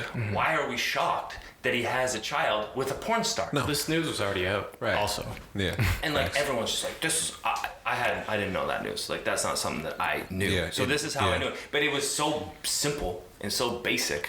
And it was just said in like a mean way. It's like if you're in, it's like it was just said in a mean way. It's just like it's like you're in an argument and you're with someone and you're like, you're stupid and ugly, and that's the argument. Yeah. You know what I mean? It's like there's nothing elegant, there's nothing eloquent, there's nothing clever about it as far as And he's like, and your guy who makes your music's a cripple. Yeah, but this is all back to like battle rap mentality and like how people approach battle rap, because you was just talking about battle rap. I used to listen to all the time. So like Drake was he is very familiar with King of the Dot and URL, and Always at those events. Always at those events. So the way he rapped, what was it? W freestyle. Yeah. The way it was structured, and I think someone said this. Maybe academics, the guy on YouTube, but the way he structured it was like a battle, but he was more focused on like the bars and things like that, whereas the Pusha T thing was another approach where you're just literally going disrespect and shock value. But in a battle, when you're saying that to someone's face, you're like right there. The impact for that type of thing is always so great, right? Like for someone who isn't a battle rap fan.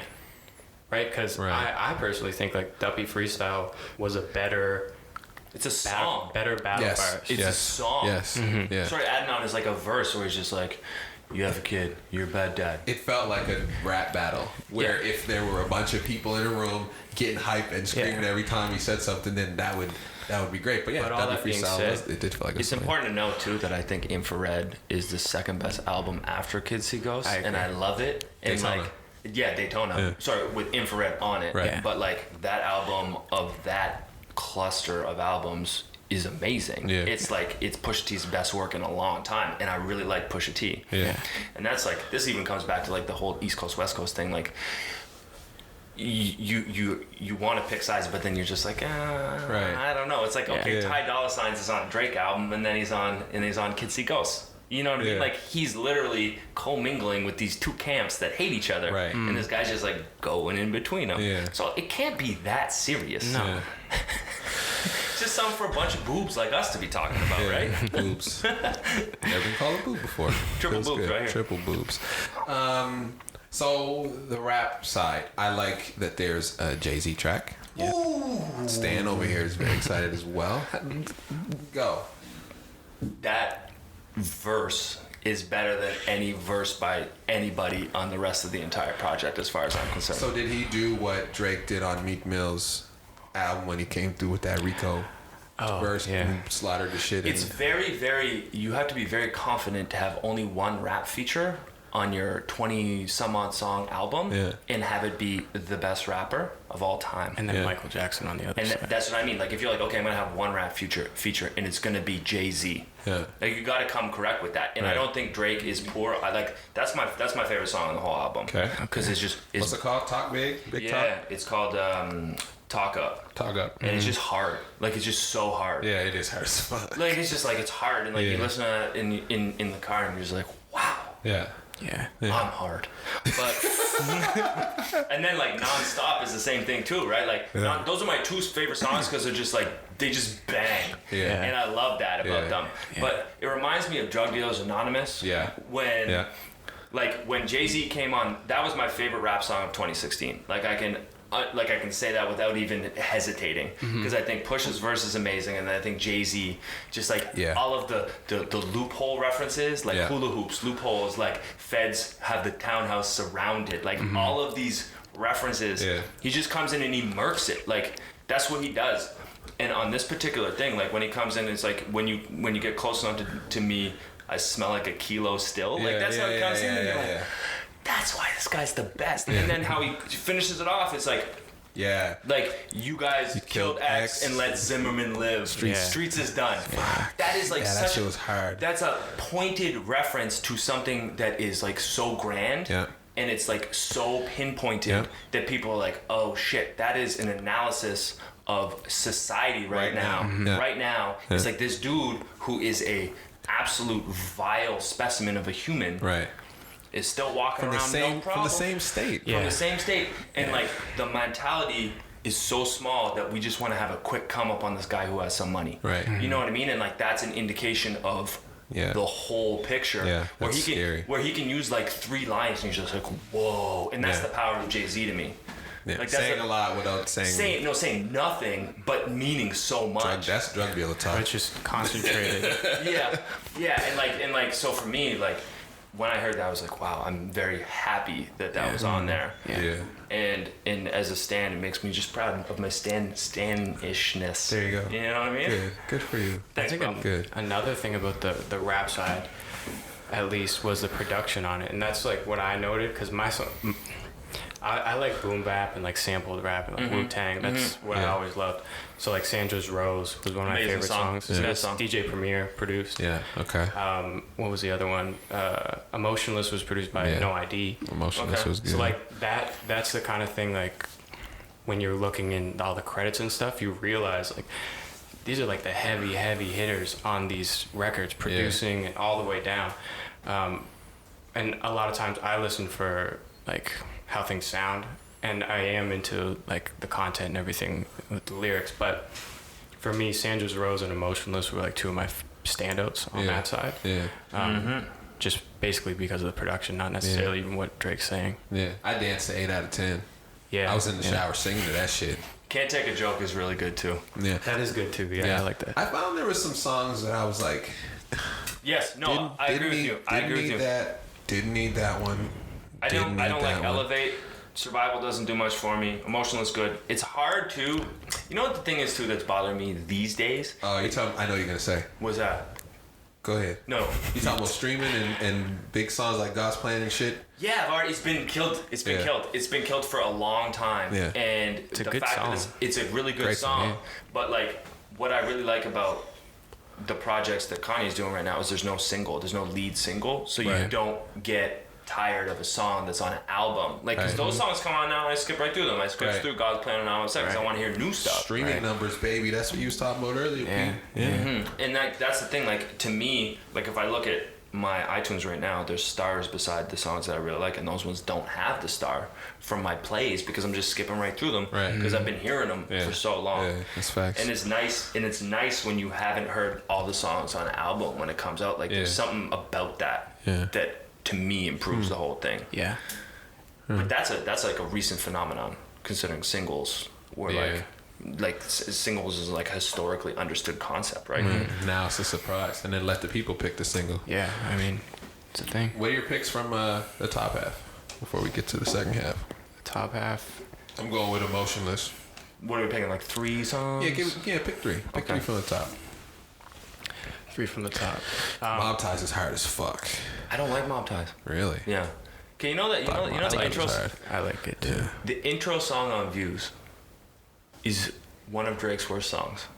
What's it called? It's like I forget the name of it, but it's got like that kind of like that violin. It's like that orchestral. I don't remember that. Super, Keep the Family Close. Yeah, it was you trash. Don't remember it was trash because it's not good. Yeah, it was trash. I remember it though. And usually his first If you listen to Nothing Was the Same, that first track is that first boom, track, Tuscan Leather. Tuscan Leather. Just reminds me, speaking of Dipset, it just basically reminds me of a Heatmakers beat from like prime Dipset, 2004 to 2006, like the greatest sounding music to ever exist. And it's just 3 songs of that in one song. It's so memorable, right? I love that he also does that and will just flip a beat partway through a song and just take it and run some other direction with it. Yeah, and I think Mob Ties reminds me of that song Keep the Family Close a little bit, and then it's got like that like epic orchestral kind of like slow building vibe, and that's not what I that's not the juice. That's not the juice for me. Like for me, like I said, it's basically Talk Up, Nonstop, and then probably Sandra's Rose. Sandra's Rose is really good because he actually talks about some real shit, and on a lot of his albums it's basically like the last song is like the sign off real shit. In this there's like 3 or 4 like real shit songs throughout the whole thing, which I also think is like a growth in a good way too. And I also feel like the Sandra's Rose song would have been on there before, even if the Pusha T thing didn't happen. It was like a look at a different part of his life a little bit, like back to his mother and things like that. But yeah, Sandra's Rose was the top for me, Emotionless, and then I put God's Plan in there because I think that's on the top part, right? Yeah. Those 3. That's still a great song. So you're right, I did skip it when I first listened to it because I already knew it.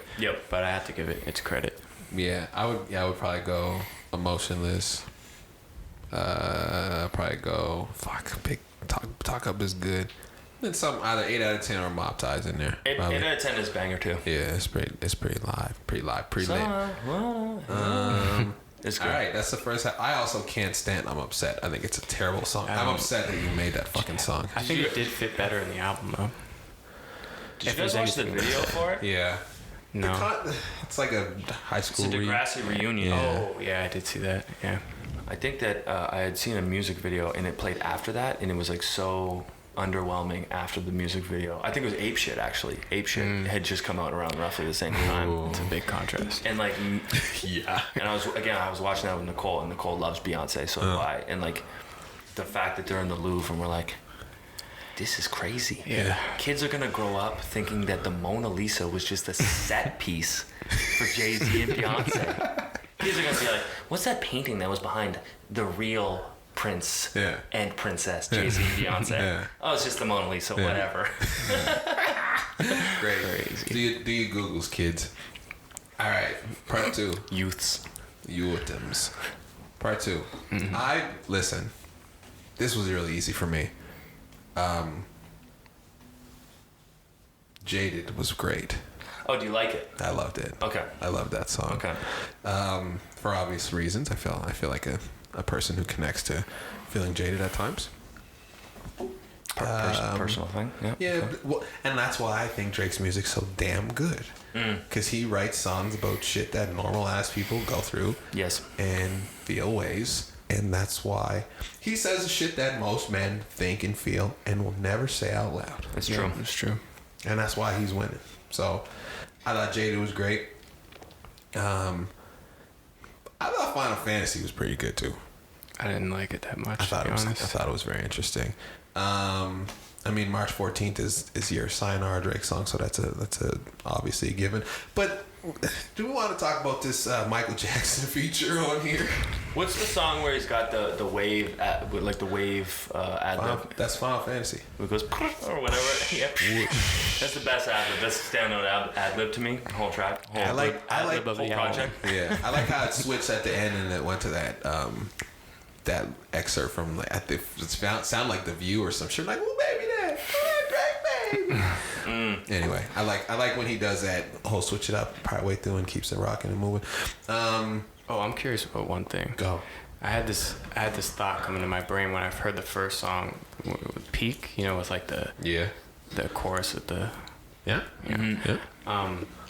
the whole time I was listening to that, because it's very bare bones and you need just like someone who's good at vocals on it, and it's no like diss to Drake, but I think that would have been a smash if it was The Weeknd who was on that.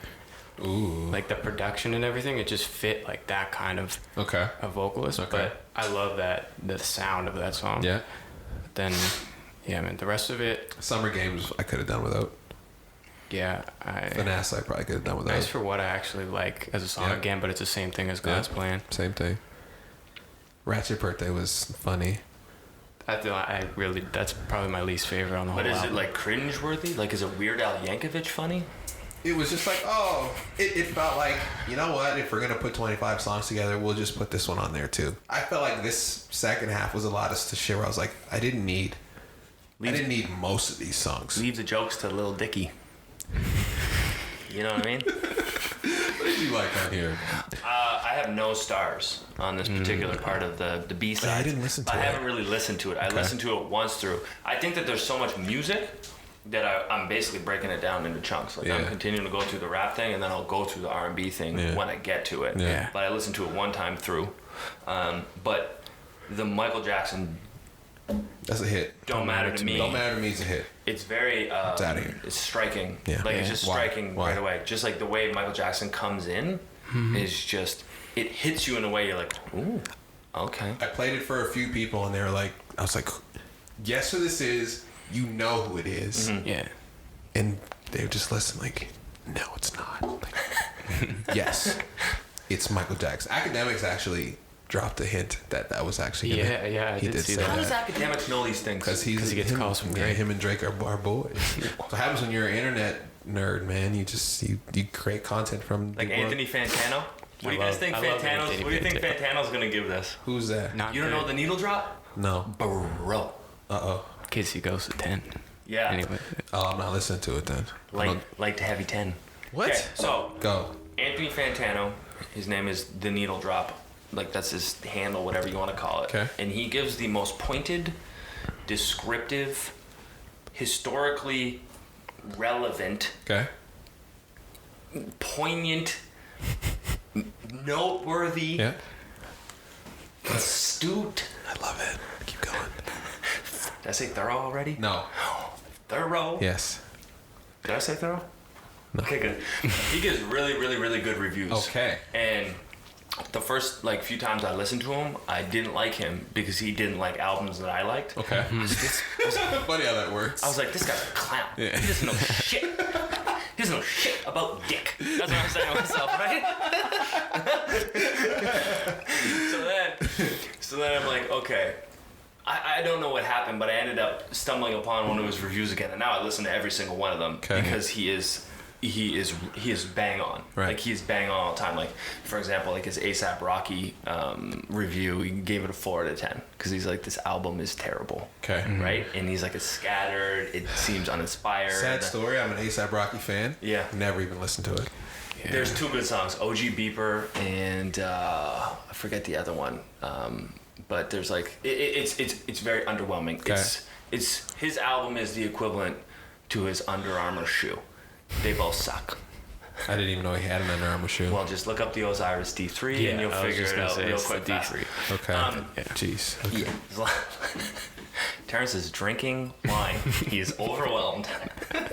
He's checking the legs. The legs aren't good. This might be one of those yellowtails. No one knows. I'm not drinking wine. Just so they crack ducks have spitting red wine all over everybody. You're not gonna do that. Shit. I love this guy. Thanks for coming to the show, buddy. Appreciate it. Hey, Yeah. pew pew spike. So his review. So his reviews are like really, really good, and they're very, very. They're brutally honest, where I think a lot of people aren't necessarily, Right. and they'll probably be swayed by particular popular sentiments or opinions or Right. whatever it may be. Right. It took me a while to appreciate that about him, but now that I do, Okay. I'm like, okay, I'm riding with this guy for sure. Yeah. He historically trashes Drake too. He does. Yeah. He does. He loves Kendrick. Okay. Like Death It's hard. Grips. It's hard not to. Okay. Loves Death Grips. Yeah. He does not like J. Cole. He's like, J. Cole has a lot more potential, and he's just scratching the surface of it. He's like a teacher who tells you the truth. You know what I mean? Okay. You know how like teachers, like, they all have different scales of like what's an A.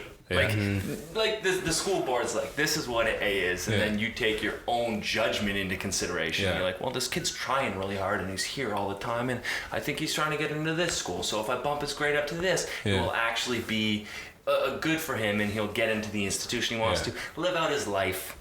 And that's how they actually give you the grades, with foresight and looking at the the bigger picture, right? Yeah.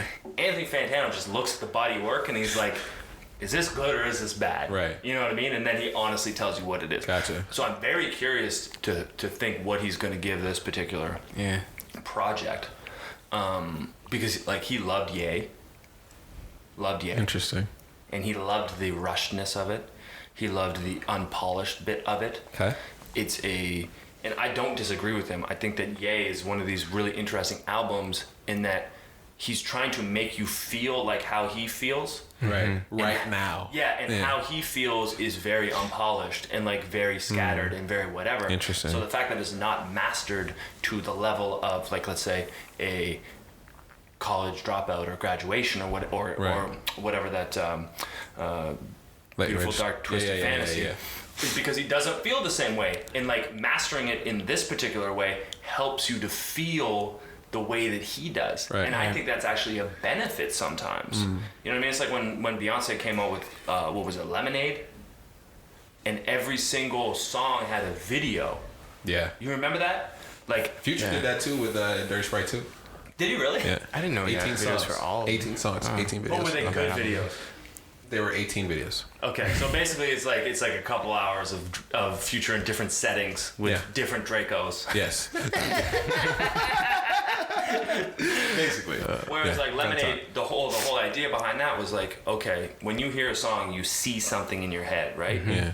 And then when a video comes out and it's not the same thing you saw in your head, Yeah. you're like, oh shit, this isn't necessarily what I thought this would look like. Right. Because despite what you hear, you always think something looks like something when you hear it, right? For sure. Yeah.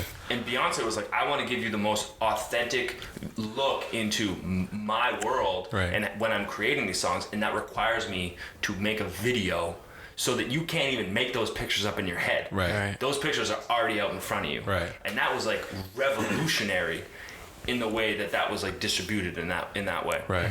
And that's why I think that like this Kanye stuff is like really, really smart, because as an artist, like if you look at like a Basquiat or like you look at Warhol's a bad example, but if you look at these like guys, like That's your guy, ain't it? Both of them. Yeah. Warhol's a man. Or if you look at like if you go to a Picasso gallery, like there's early stuff that he did, and it's in the gallery still, and it looks unfinished and it looks unpolished. Right. But if you look back on it historically, Right. and you look at the growth of the artist, it makes sense Right. in the timeline, right? Right. And I think that doing something that looks the same all the time doesn't make sense in the timeline, because it doesn't show your growth as a Right. creative. Right. Well, I would tie this basically right back, like if we want to tie it back to the album, to Scorpion, Go. and kind of compare what they're both doing. Yeah. Like, if you take Ye is like, when you listen to that, it's very raw, like you said, but you can feel like that's him, that's his emotion, and That's it the doesn't, truth, yeah. and it doesn't matter what the radio thinks of it. Yeah. I was actually listening to the radio here, and they have a segment where they're like, "Is this good or is this not? We'll keep playing it." And they had a Kanye song, and everybody who called in, who's not like, Right. into hip hop, trash, was never played on the radio. What song was it? I think it was Yikes. Oh shit. But- And that's the most radio friendly song Right. in the radio-friendly whole song. project. Yeah. But the thing is, it didn't matter to Kanye about that. Like he was literally putting out this raw thing that he probably created in the last 3 weeks, Right. and it was a thing. But on the Drake side, you can tell like he's like, okay, I have these songs for the radio, I have these songs for the people who like to rap. Right. Here's the R&B. So it feels a little, although like I do like Drake just as much, it's a different thing. It's a different type of art, because Right. Kanye is just like this raw thing that you're like, okay, this is Kanye. He's clearly an amazing person. He moves trends in certain directions and all this stuff, whereas Drake's kind of trying to appease a bunch of different people with the same album. As the biggest artist in the world. As the who biggest needs artist in the world who to. needs to. Yeah. Right. So Interesting. Kanye's Picasso, Drake is Todd McFarlane, the guy who does all the Spawn stuff. You know what? And they're both valid too. Right? That's exactly it. Like there's a formula to a Spawn comic book. Yeah. Right. Right? And like it has its place, and it is a very vital place, and it's super effective, and it works, and it makes a lot of sense. Yeah. And then Picasso or Van Gogh or whatever it may be, they're cutting their ears off. They're insane. They're crazy. Yeah. But without them, it doesn't move forward. Right. Yeah. And like you listen to this Ye album, and there's instances where you feel uncomfortable, like you physically feel uncomfortable, and that is actually good.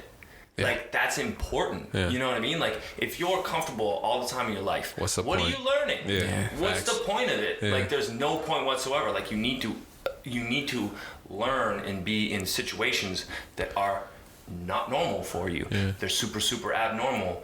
And from those situations, you get a better understanding of the world. Yeah. And like this guy is in a certain mental place right now, and he made you feel like he's in that mental place. Yeah. And then maybe you might actually be more compassionate or empathetic or think actually like a human being about it. Right. You know what I mean? Yeah. So that's why that album makes sense in the like in the whole ecosystem of life. Right. Yeah. So and that's why I think that like Kanye is a generational artist. Right. Mm-hmm. Drake is like a generational recording artist. Right. But I think even going back to Terrence's face is like, oh, yeah. I never even thought about that like that way, but it makes a lot of sense, I think. Yeah. I think even going back to like how we're critiquing or Anthony Fantano or anybody critiques an album, it all depends on what lens you're looking through too. Okay. Because if we're talking, if Fantano's looking for a generational artist or a generational album, maybe he's not seeing the lighter side. Like this is just a fun album, and people are gonna enjoy this for years, but it's not that much in depth or something like that. Yeah. That's my only thing when sometimes I watch Fantano. I'm like, it's just a fun album, and it has merit in that. But contrary, so one of his like favorite albums of like 2016 was Lil Yachty's album. You're right. Right? You're Which right. is, and he's like, I understand what I'm getting into. I actually heard him talk about this recently. Yeah. He was on tour. That's when you know shit's getting crazy when Fantano is a music critic. Yeah. He's almost like a Nardwuar. You know Nardwuar, obviously. Yes. He's almost like he's as educated as him. Okay. And like he's able to like put things together that the average Joe, the Jags like us, aren't able to do, right? Love it. Keep going. But Fantano kind of takes into consideration what the artist's ceiling is, I think. Okay. And for some, he holds them to a higher standard than others, right? Right. Like he's like, okay, Lil Pump comes out with an album, and it's a Lil Pump album, and he's like 7 out of 10. You know what I mean? Because he's like, that's what this guy can do, and that's what he's meant to do. But then artists like a Kendrick or Kanye or like a J. Cole who has like this whole, and I love J. Cole. Like J. Cole's really, really good. And the way, like, he should get different producers though.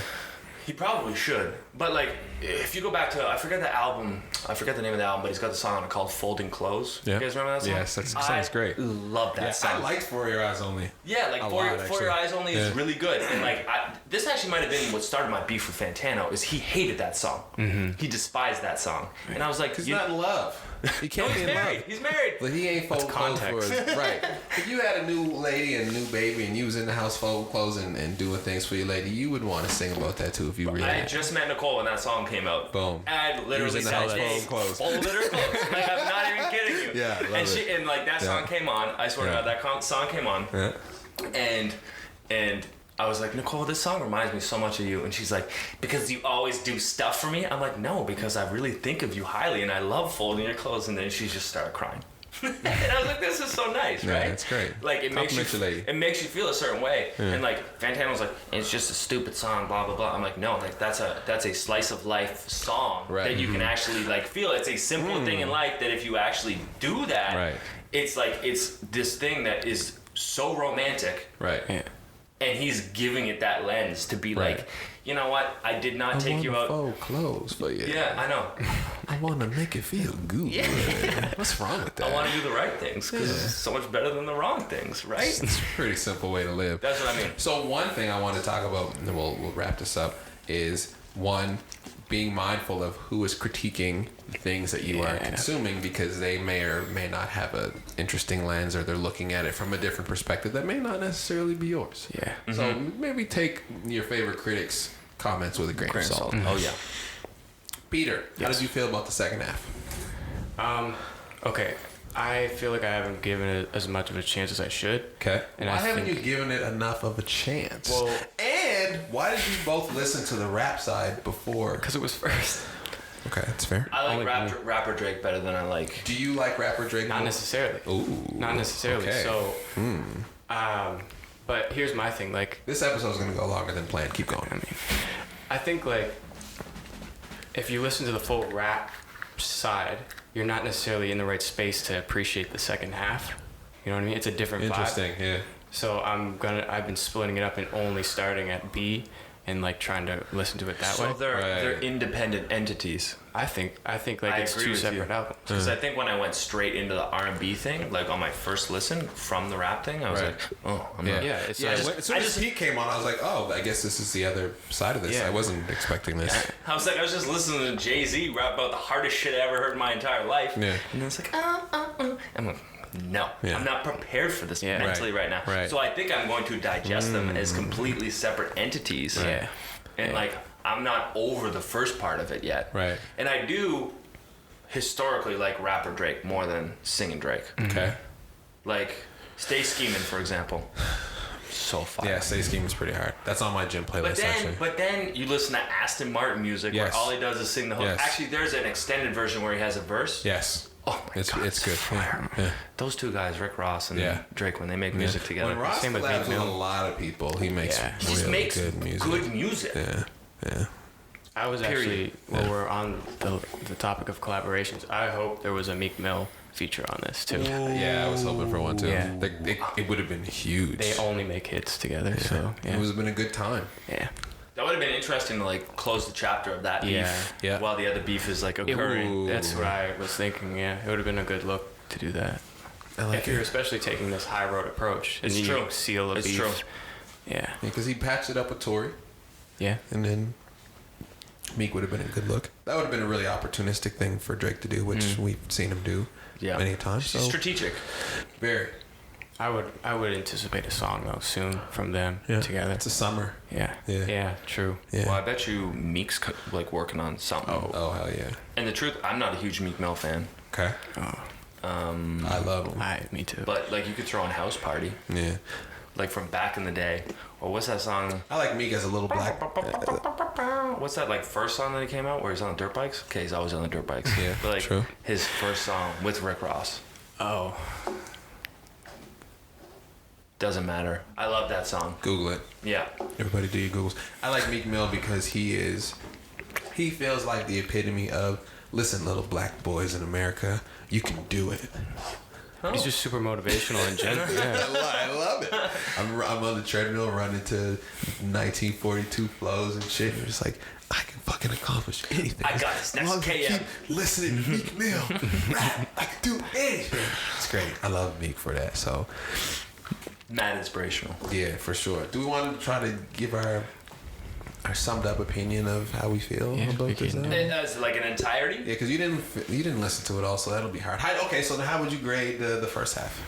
Out of 10. Oh my god. Yeah, you're a music critic now, baby. I don't that's I don't even want to right now. I don't know. But I will. Okay. 7 Okay. point minus 8. So 6.5. I have no idea. Okay. This is it's 6, 7. 6, 7. I think I got to sit on it a little bit more. So But I do enjoy it, and it has become better the more that I listen to it. Okay. Which is always a positive thing. If I think of one of my favorite Kanye albums, and this is going to be an unpopular opinion, it is Yeezus. Very interesting. Love that album. Why? Because it is the crest of the wave beginning to crash down on new sounds in rap music. Yeah, that's true. It is like literally, if you were to pinpoint a time when experimental, like hard, different sounds started to infuse the larger scope, Yeah. that's it to me. We Yeah. talk about perspective. Like I had a different one because you said Yeezus. I hated Yeezus for the fact that one of my favorite bands is Death Grips, and they're like an underground, insane rap group. I think they're one of the most influential ones, but I would suggest that they influence Yeezus a lot with the sound. And it's like, for me, I was like, oh, this is just a watered down version of something in the underground that I held precious. Right. So Interesting. yeah, it was a weird perspective. And it's interesting because it takes that guy. Death Grips cannot accomplish a fever pitch, Right. but Kanye can. Right. Exactly. So he. What did you just call it? A fever pitch. Okay. Never heard that term before. That's when, like, basically it's like when you start to incite the riot. It's like the Right. start of it. Okay. You know what I mean? It's Fever like pitch. yeah, it's like when kind of something happens that is like a big moment, Right. and then it trickles down Gotcha. throughout a bunch of other Okay. stuff. So like there's a few individuals who can accomplish that fever Right. pitch. Like I'd say like when the Carters dropped, that's basically a fever pitch because everything else stops. Right. You know what I mean? It's Yeah. like Nas drops album, and that's another meme you see too. It's like, can't y'all let Nas just have something? Right. As his album is released like hours and hours late. Yeah, his album's released late on Saturday morning or whatever, and then the Carters comes out Saturday night, and it's just like no one cares about Nas anymore. Yeah. Because there's only a few people who can really like accomplish that. Yeah. Shut the world down. Make you pay attention. That's Yeah. exactly it. But Interesting. that's a really interesting perspective that like because everything has to come from somewhere. Right. Everything has to come from somewhere. And I'm not familiar with Death Grips, so to me, it's not a watered down version of anything. Exactly. It's It's like completely pure. brand new. Yeah. Like it's completely brand new and it's completely amazing. But just perspectives again, like Yeah.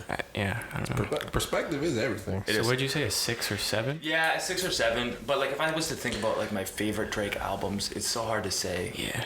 Like, cause how many projects does this guy have now that are like kind of like official projects?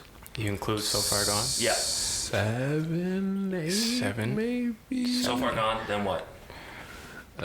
Take Care. No. Was it? It's the one. The one with the With like the white red thing, and that album's amazing. White Red. It's Yeah. like the Take Me Later. Thank Me Later, which So I Far really Gone, like. Take Me Later. Take Care. Nothing was the same. If you're reading this, it's too late. What a time to be alive. Views. More Life. Scorpion. That's 9. Whoa. But I don't think What a Time to Be Alive counts as much in there. There's only one song that really is relevant, which is Jumpman. Okay. That boy's up to something. Yeah. I still listen to that one. Yeah. So 8. Yeah, 8-ish. So like, if I was to put it in this thing, I think that that's actually a better way to do Comparing it. it to past work. Precisely, because Okay. I do like this guy's music a lot. Like it's very like I remember listening to So Far Gone like back and forth when I had a girlfriend who was living in Toronto and I was in Ottawa, and I would just like literally listen to that on repeat. I'm like, this guy's the future. Yeah. He's amazing. So that has a big like. Right. When. That's why people love J. Cole so damn much, because Yeah. so many people were in college and he's rapping about college, and then Yeah. these people grow up. It's and like, can you relate to it? Does it Right. does it serve a purpose in your memories? Right. Like in Yeah. that album serves so many purposes in my memories. Yeah. So I almost have to put that as one. Right. For me. Yeah. And then I think I have to go, if you're reading this, it's too late. Okay. And then I'd have to go, Take Care. And then Interesting. Nothing Was the Same. Like, I can't put this album above those things right now. No way. You haven't listened to it long enough either. No, exactly. But I know, like, at the bottom end that I can put Views at the bottom end of that. Yeah. But then I really like More Life, too. Like, where does this fit into this? So it's Right. so hard to, Right. in, like, however many hours, 48 hours. Not enough Come hours. to any sort of conclusion. Right. That's why when like you go online and you look at these stories and people are How? like, they listen to it one time, they're like, okay, do you have an this is answer? an 8 out of 10. This is, and you're just like, based on what? Yeah. Like you need some more like frame of reference and perspective before you're like Right. critiquing this in any fashion. That's very true. So, Okay. So it's somewhere in the middle to tail end currently in comparison to some of his previous work. I wonder how well it will age. That's a great question. Yeah. It's a great question. Yeah. Peter, how do you feel about it? I think it's the same. It's probably right now somewhere in the middle, but literally every Drake project that has ever come out has grown on me as well.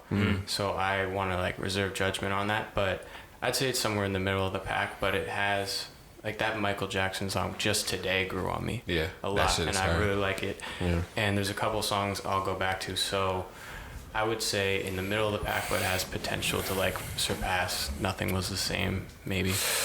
I wouldn't say that. I put it in the middle of the pack though. Yeah. I wouldn't put it before. So it's number 1 for you then? I mean, I'd have to put. Shit. I'd have to go. Take Care. Number 1.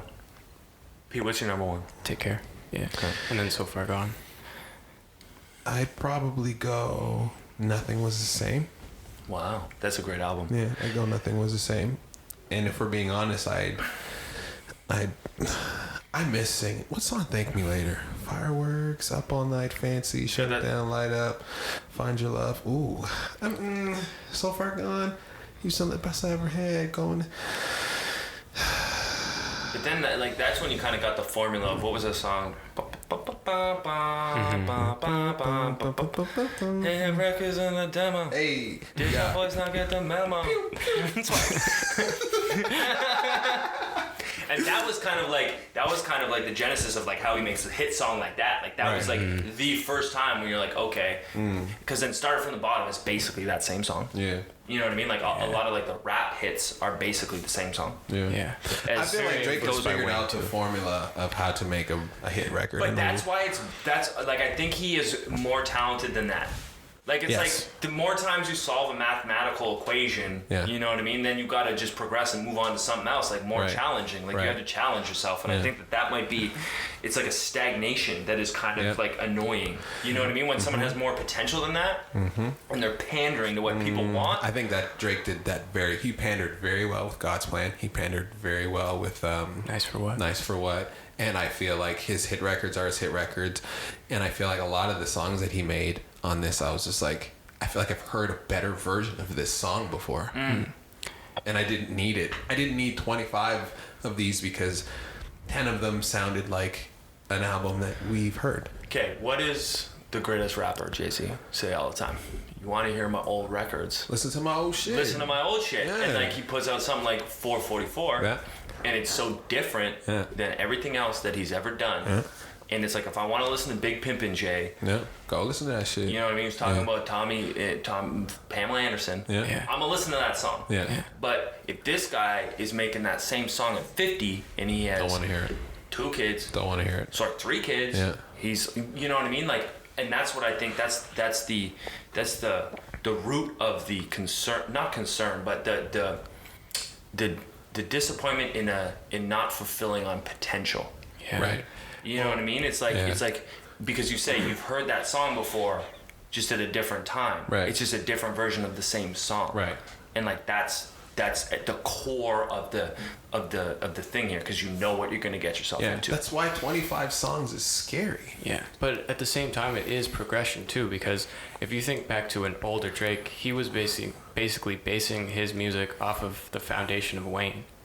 Okay. And you could feel the influence of Wayne a lot in his music, and obviously because a lot of music these days is influenced by Lil Wayne. Sure.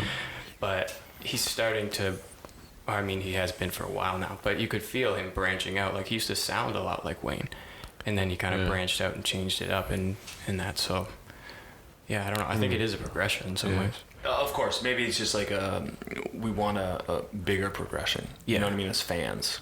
Yeah. That might actually come back to the fact that like his engineer 40 is really kind of curating the sound of a lot of this shit, and he's really like the conductor of this train. Yeah. And maybe he needs to put this guy out of his comfort zone a little bit more. Who knows? You know what though? This album is a success because how long have we been talking for now? Yeah. This show's longer than it's supposed to be. Extremely long time, right? Yeah, that's great. No, but great. It's not even like it's a stale conversation. Yeah. And that goes to show that, again, like how relevant and important I'd say that this guy is in like the zeitgeist of the world. Yeah, for sure. That's a good point. Thank you both for joining me today. You were long overdue. Hey. Uncle Jesse.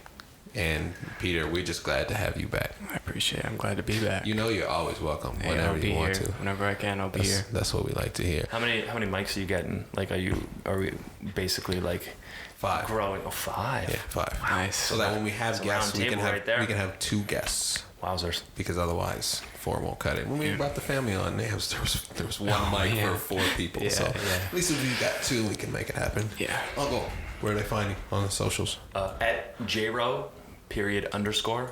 I only have Instagram because I can barely keep up with that one social media platform. So your shit is lit though. Oh, thank you so much. I'm working on a color project. Right now, Terrence has a red mesh shirt on, like the uncle from the Backyard Barbecue. You know what I mean? In Jamaica. In Jamaica. Maybe we could have you for the red photo in the shirt. Ooh, red ski mask, maybe not. I'm not sure. Red ski mask. Yes. Let's talk about this later. I bought a red ski mask. Actually, we were going to do a photo for the 5-year anniversary of Yeezus where he has a red ski mask on. But that came and went, unfortunately, a little too quickly. We'll do something else. Hey, who knows? Hey. Pew, pew, swipe. Yes. I think my ad lib works. This is I've used it a couple times. Yeah, so. it's mine. Yeah. But coin it. Remember, the originator. Yeah, you need how do you've got to coin that to you though, because like muzzle on a beat, it's like, oh, mustard. We know. Like how do we know that? Pew, pew. Okay, I'm a holler. Swag. I know a guy who could do sound things. Okay. I'm gonna get him. I'm gonna send him a voice recording. Yeah. See if he can do something cool to it. Can you lay it in? Yes. It's like an ad lib on this. Yes. Oh. Yes. If you get it, we can do it. We also have to add in that censor for such and such's name. Yeah, I put a long beep right there. Beep there. Yeah, I love it. Okay. Peter, where does the people find you at?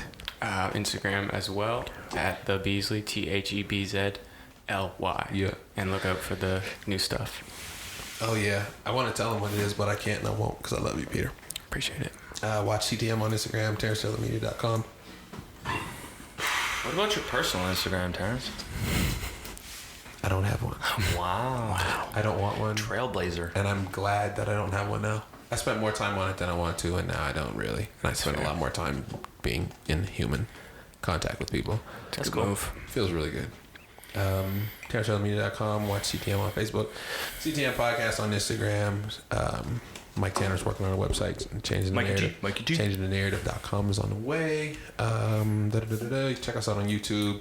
Download on Apple Podcasts. That's where we pop in and we make some moves. Last week, Lauren did the event, and we had the most downloads per day we've ever had in the history of the podcast. So you got to continue doing more events and make sure Lauren graces the mic. Lauren, we miss you. Duane, we miss you as well. Where else are we at? Facebook. We're on Instagram. We're on YouTube. Again, Apple Podcasts, I'm going to tell you again because you need to download and subscribe. That's the show. Bye. See you later. Bye. Peter, do you want to say bye to everyone? Goodbye.